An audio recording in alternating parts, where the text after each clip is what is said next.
Number two goes right along with that, and it's anger. I think some of you guys have this manufactured anger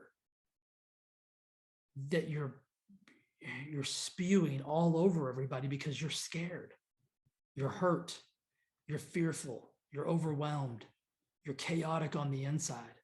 And the only way you know how to manifest that is through anger. Anger is a secondary emotion. Anger is often referred to, well, not often, anger is referred to as a secondary emotion because anger tends to resort from some other thing. We're trying to protect ourselves from something. It's generally fear-based. We're generally full of some kind of fear or anxiety or overwhelm or whatever that might be, and we portray that as anger because it's anger it's such an emotional reaction, but it never has a benefit. Have you ever benefited from anger? I bet the answer is 99% of the time no.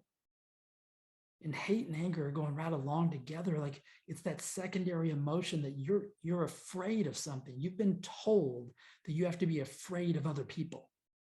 You have to be told that this person doesn't do what you do, or this person does the opposite of what you do, that you should be angry toward them and hate them because you should be afraid of them. Because we're all human beings. Why on earth should we be afraid of each other? We should not be in this state of magnified fear toward each other because we have different thoughts. We've got to move away from that. You're not that mad. How do you feel after you have one of those angry outbursts? How do you feel when you have a day filled with like hate-filled rage?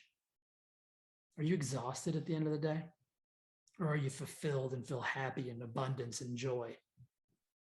Exhaustion, right? You feel more chaotic. You feel worse than you felt when the day started. Can't wait to go to bed.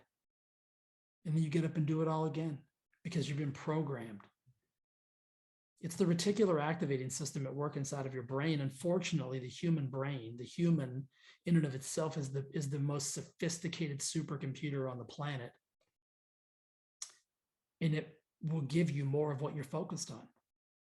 And if you're consistently being fed fear, fear, fear, fear, fear, fear, man, is that going to be hard to overcome because that fear is going to manifest itself into other forms because it's hard to emotionally express fear, right? Fear is expressed in other forms. It's expressed through anger. It's expressed through hate. It's expressed through tears, rage, violence. Very rarely love, right? The two things don't go together. Right, and that leads me to number three.